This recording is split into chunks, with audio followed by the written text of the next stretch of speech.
Most people know how to insert a table in Google Docs, but their tables still look messy and unprofessional.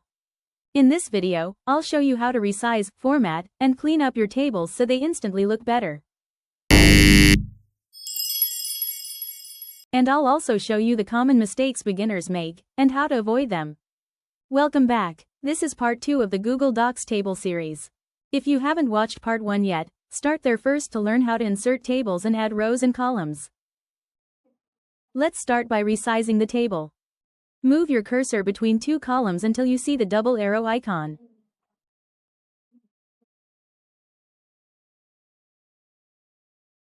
Now click and drag to resize the column.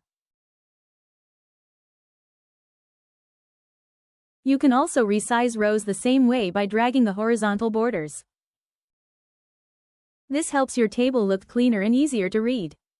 If your columns look uneven, here's a quick fix. Select the entire table, right-click, then choose Distribute Columns.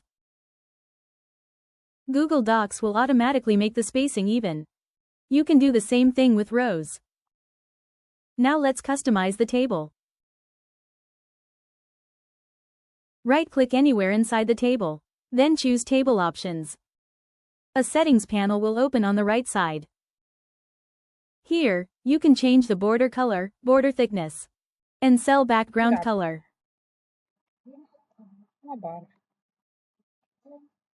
You can also access more table options from the Format menu at the top.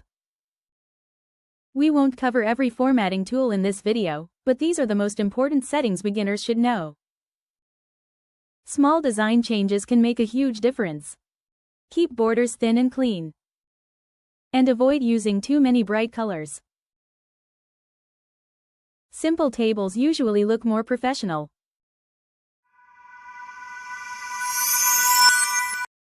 Here are a few mistakes to avoid. Don't use the spacebar to fake table spacing. Remember, click and drag. Don't make some columns extremely wide unless necessary. And avoid using too many colors or thick borders. And that's it. Now you know how to resize, format, and improve tables in Google Docs like a pro. If this video helped you, hit the like button and subscribe for more practical tech tutorials. And if you want more Google Docs tips, check out the playlist on screen right now.